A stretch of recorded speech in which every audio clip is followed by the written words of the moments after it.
양문감리교회 성도 여러분 평안하시죠? 캄캄한 새벽에 무덤을 향해 걸어가는 그 여인들의 모습을 한번 상상해 보셨으면 좋겠습니다.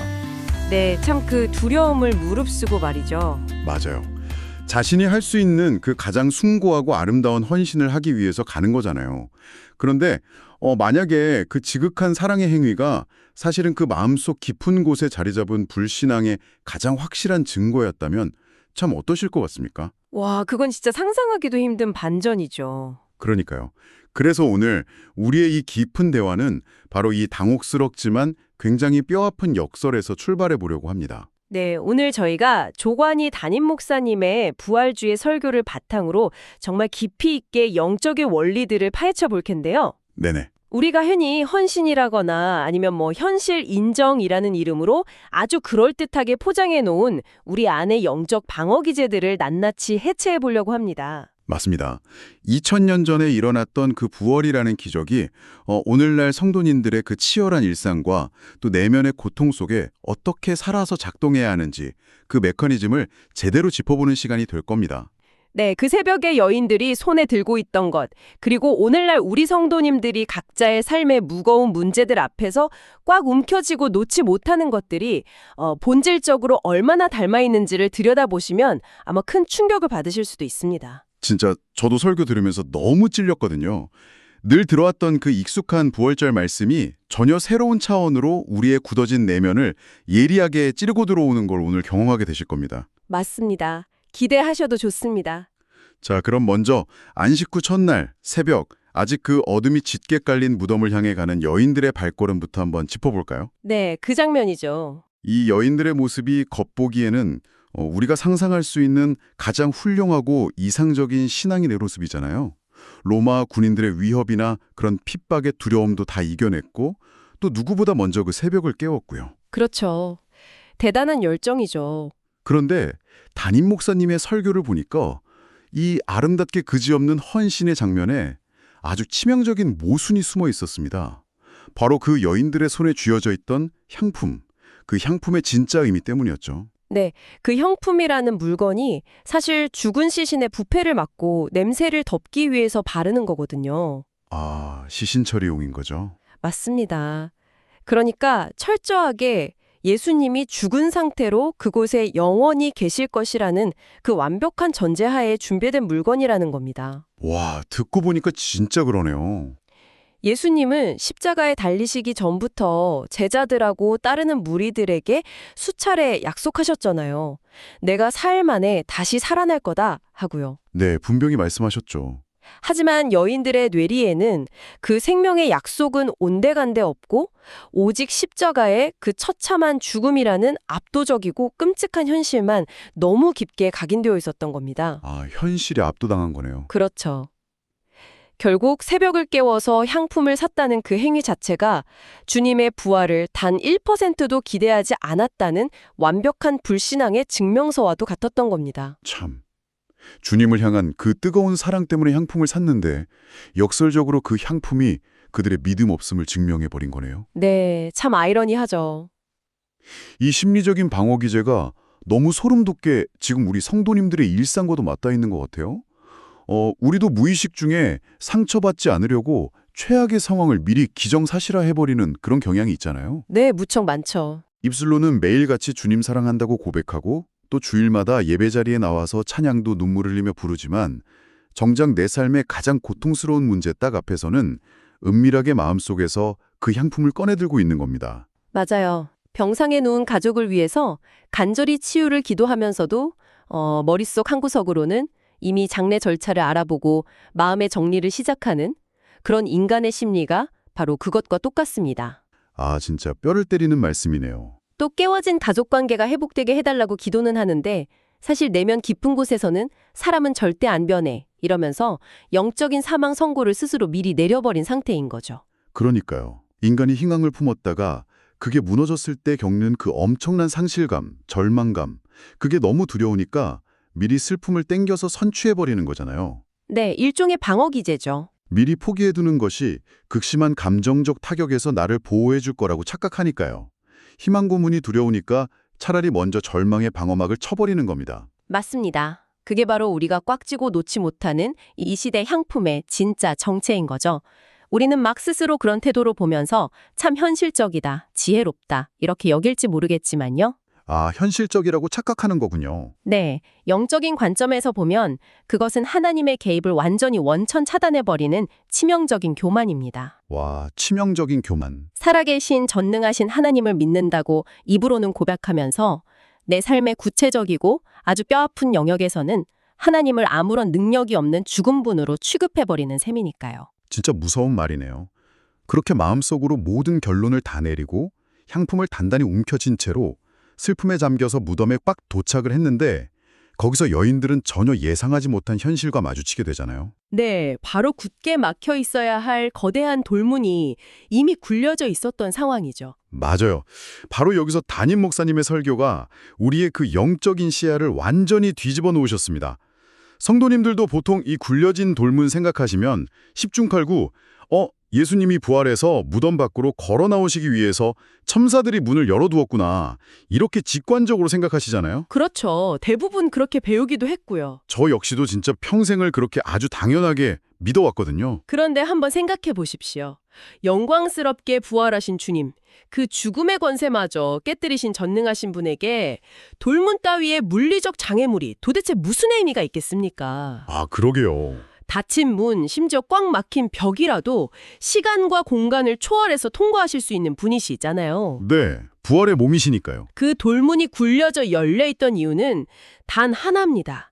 예수님이 밖으로 나오시기 위해서가 아니라 무덤을 찾아온 여인들이 그리고 오늘날 우리 성도님들이 직접 그 안으로 들어가서 보게 하기 위함이었습니다. 주님이 나오시려는 목적이 아니라 우리가 들어가서 보게 하려는 목적이었다. 와, 이건 진짜 가슴을 치는 통찰이었습니다. 놀랍죠. 무덤 안이 비어있다는 사실, 다시 말해서 우리가 기정사실로 여겼던 그 절망의 자리에 더 이상 죽음이 존재하지 않는다는 걸 우리 두 눈으로 똑똑히 직시하라는 하나님의 의도적인 장치였군요. 맞습니다. 우리가 살아가면서 도저히 이건 극복할 수 없다고 느끼는 과거의 깊은 상처라든지 뼈아픈 실패의 기억, 치유되지 않는 트라우마 같은 것들이 누구에게나 다 있잖아요. 네, 무거운 짐들이 다 있죠. 우리는 종종 그런 아픔의 파편들을 끌어모아서 내 인생 한가운데에 아주 거대하고 견고한 무덤을 만들어 놓습니다. 그리고는 스스로 그 무덤의 입구를 굳게 닫아버려요. 아, 스스로 닫아버린다. 이 상처는 영원히 안 나아. 내 인생의 이 부분은 완전히 망가졌어. 이렇게 스스로 선언을 하면서 말이죠. 그러면서도 참 신기한 게 우리는 그 무덤 주변을 절대 떠나지를 못해요. 계속 맴돌잖아요. 맞아요. 계속 맴돌죠. 그 안에서 무언가 인생의 위로나 해답을 찾으려고 애를 쓰고 끊임없이 과거의 실패를 곱씹으면서 자기 연민에 아주 깊게 빠져듭니다. 네.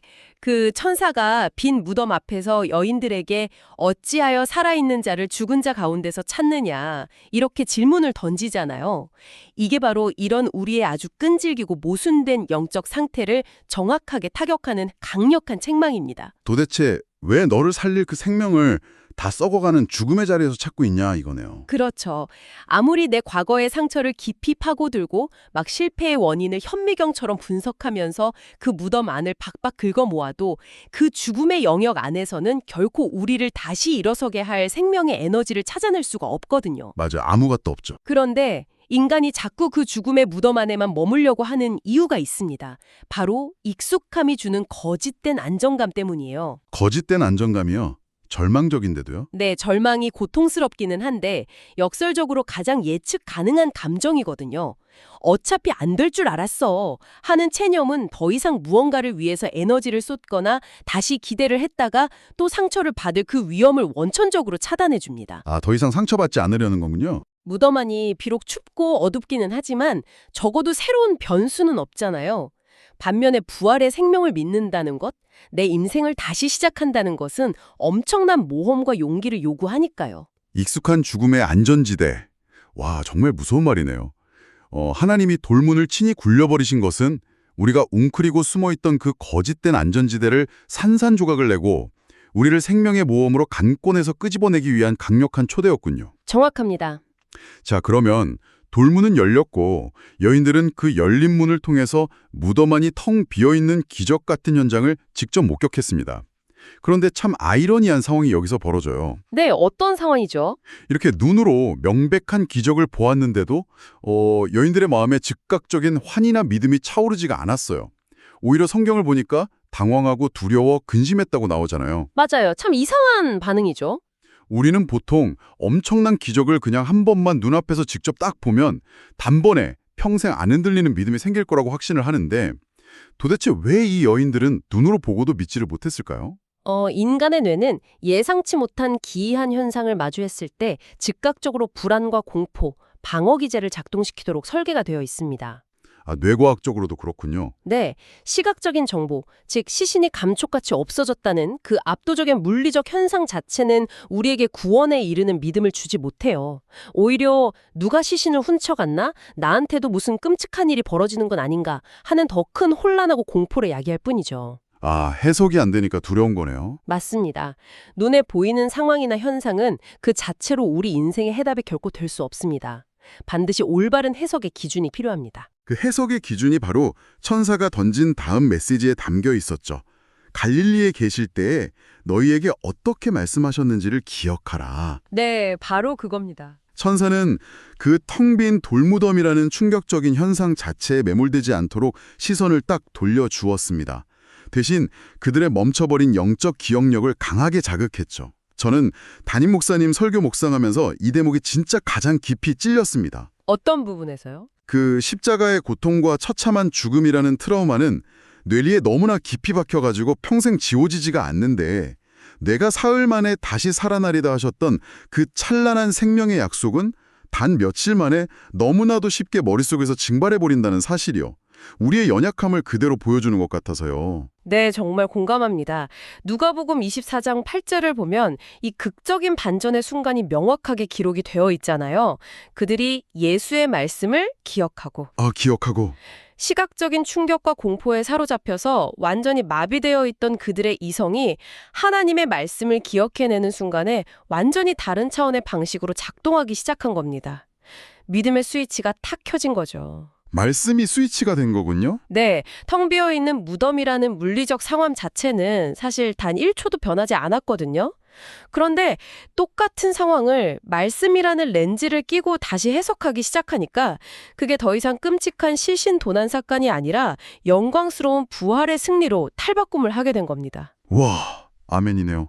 그런데 잠깐만요. 이 영적인 원리가 머리로는 완벽하게 이해가 되는데 솔직히 우리 성도님들이 현실로 돌아가서 당장 눈앞에 닥친 끔찍한 고통하고 마주할 때는 이 원리를 적용하기가 너무나 버겁습니다. 네, 현실은 정말 만만치가 않죠. 의사의 어떤 절망적인 진단서를 손에 딱 쥐었을 때 아니면 가정이 무너져 내리는 위기 한가운데 홀로 남겨졌을 때 내 눈앞에 펼쳐진 현실은 그 차갑고 텅 빈 무덤처럼 압도적인 공포 그 자체잖아요. 그렇죠. 숨이 턱 막히죠. 인간의 본성은 당연히 그럴 때 감정적으로 무너지고 두려움에 휩싸여서 상황에 질질 끌려가기 마련인데 도대체 어떻게 해야 이 거대한 현실의 무게를 뚫고 보이지 않는 말씀을 내 삶의 렌즈로 장착할 수 있는 걸까요? 우리가 평생 씨름해야 할 영적 전투의 본질이 바로 딱 그 지점에 있습니다. 우리의 육체나 감정은 본능적으로 눈에 보이는 가혹한 현실에 1차적으로 반응하게 되어 있거든요. 그걸 막거나 부정할 수는 없어요. 감정 자체를 억누르는 건 아니라는 말씀이네요. 네, 진정한 신앙은 그 1차적인 본능적 반응 너머에 있는 의지적이고 영적인 사고의 과정을 요구합니다.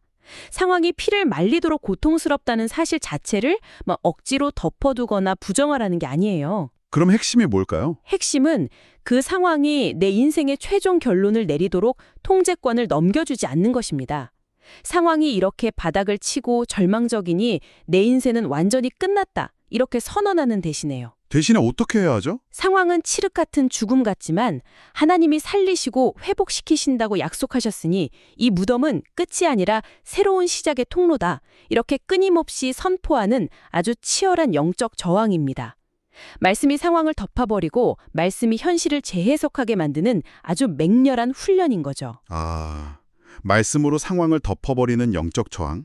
단번에 완성되는 게 아니라 끊임없이 내 눈과 귀를 속이는 절망적인 상황 앞에서 기어이 하나님의 약속을 끄집어내서 내 현실을 해석해내는 치열한 의지적 싸움이군요. 네, 그 싸움을 포기하시면 안 됩니다. 말씀을 잊어버렸기 때문에 거대한 상황의 파도에 삼켜지는 것이지 파도 자체가 문제가 아니라는 그 담임 목사님의 말씀이 이제야 정말 뼛속 깊이 새겨집니다. 맞습니다. 그래서 잊고 있던 생명의 말씀을 비로소 떠올린 여인들.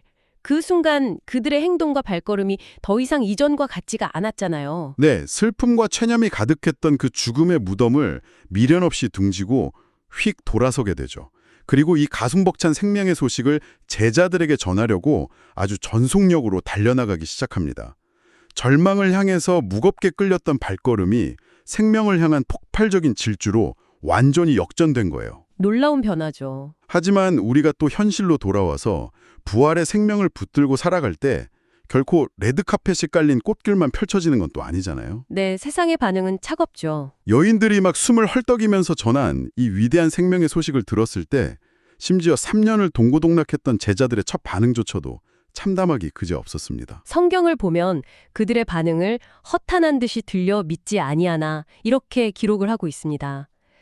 현대어로 번역을 하자면 미친 소리 하지 마라, 말도 안 되는 헛소리다 이러면서 조롱하고 무시했다는 거거든요. 참 상처받는 반응이네요. 우리가 세상 한복판에서 부활의 생명과 능력으로 살아가려고 막 몸부림을 칠 때 세상은 끊임없이 우리의 미덕을 조롱할 겁니다. 그리고 사실 더 무서운 적은 우리 안에 있어요. 우리 내면에요? 네, 우리 내면에 끈질기게 남아있는 두려움의 잔재들조차 끊임없이 우리 귀에 대고 속삭일 겁니다. 포기해. 넌 이제 틀렸어. 이번 위기는 절대 못 넘겨. 상황은 절대 역전 안 돼. 하면서요. 맞아요. 그 내면의 소리가 제일 무섭죠. 세상의 차가운 논리하고 우리의 연약한 자아는 언제나 무덤 안에 그 죽어버린 현실만을 가리키도록 우리를 유혹합니다. 그렇기 때문에 오늘 이 대화의 끝에서 우리 성도님들의 삶에 아주 구체적이고 실제적인 결단이 꼭 일어났으면 좋겠습니다. 세상의 조롱이나 내 안에서 올라오는 절망적인 속삭임에 결코 동조하지 않기로 굳게 다짐하는 거 말입니다. 네, 결단이 필요합니다. 담임 목사님께서 설교 말미에 아주 힘주어서 권면하신 것처럼 오늘 이 시간부터 우리의 언어를 철저하게 점검하고 대대적으로 뜯어고쳐야 합니다. 우리 성도님들 일상생활 속에서 막 스트레스 받을 때마다 무심코 내뱉는 습관적인 죽음의 언어들 있잖아요. 아, 무척 많죠. 아유, 힘들어 죽겠다. 이번 일은 진짜 망했다. 내 인생은 이제 답이 없다. 다 끝났어. 이런 절망과 패배의 언어들을 우리 입술에서 완전히 그리고 영원토록 금식해야 합니다. 네, 영원토록 금식해야 합니다. 이것은 뭐 단순히 시중에 있는 자기계발서에서 말하는 긍정적 마인드 컨트롤 그런 차원이 아니에요. 부활의 생명이 그 죽음을 이기신 엄청난 능력이 지금 내 안에 살아서 역사하고 있음을 만천하에 인정하는 아주 강력한 영적 신앙 고백입니다. 썩어가는 죽음의 언어가 완전히 사라진 그 입술에 찬란한 생명의 선포를 채워넣는 거네요. 내 인생은 결코 여기서 끝나지 않았다. 주님이 여전히 살아계시니 나는 다시 일어설 수 있다. 아멘입니다. 이 생동감 넘치고 폭발적인 고백이 우리 양문감리교회 성도님들이 매일 아침 눈을 뜰 때마다 내뱉으시는 첫 번째 호흡이 되기를 간절히 소망합니다. 네, 무덤을 향해 걸어갈 때 혹시나 잃어버릴까 두려워하면서 두 손에 꽉 움켜쥐고 있던 그 쓸모없는 불신앙의 향품들을 이제는 텅 빈 무덤 바닥에 미련 없이 내동댕이 치십시오. 맞습니다. 다 버려야 합니다. 우리가 쥐고 있던 방어 기제와 그 포기의 향품들을 다 버리고 완전한 빈손이 되어야만 비로소 그 못자국 난 부활하신 주님의 두 손을 온전히 꽉 맞잡을 수 있으니까요. 대화를 마무리하면서 우리 성도님들 스스로에게 이 도발적이지만 필수적인 질문을 꼭 한번 던져보셨으면 좋겠습니다. 우리는 늘 내 인생을 가로막고 있는 거대한 돌문, 도저히 내 힘으로 어쩔 수 없는 그 절망의 장애물을 치워달라고 밤낮으로 기도해 왔잖아요. 네, 늘 그 기도를 하죠. 하지만 만약에 전능하신 하나님께서 이미 오래전에 당신의 그 돌문을 굴려버리셨다면 어떨까요? 지금 성도님이 기적을 체험하지 못하고 자꾸 무덤 밖에서만 서성이고 있는 진짜 이유가 벽이 너무 높거나 장애물이 무거워서가 아니라 텅 빈 무덤 안을 직접 들여다보고 오랫동안 끌어안고 있던 그 익숙한 과거의 슬픔과 염원히 결별할 용기가 없어서라면요. 참 가슴을 울리는 질문입니다. 이번 주 성도님들의 숨통을 가장 심하게 짓누르는 그 문제를 다시 한번 가만히 아주 깊이 들여다보십시오. 성도님은 지금 꽉 막힌 차가운 돌벽을 보고 계십니까? 아니면 활짝 열려있는 생명의 문을 보고 계십니까? 부활하신 예수 그리스도의 영원한 생명이 성도님들을 무겁게 올가매는 모든 절망과 체념의 사슬을 단번에 끊어내시기를 바랍니다. 그리고 무덤 밖으로 걸어 나와서 다시 힘차게 시작할 수 있는 강력한 은혜와 용기를 폭포수처럼 부어주시기를 진심으로 기도합니다. 네, 무덤 안에는 여러분이 찾는 답이 없습니다. 이제 우리의 시선을 들어서 살아서 지금도 우리와 역사하시는 부활의 주님과 매 순간 동행하는 가슴 벅찬 승리의 한 주 되시기를 축복합니다. 양문감리교회 성도 여러분, 한 주간도 부활의 생명 안에서 넉넉히 승리하시고 평안하십시오.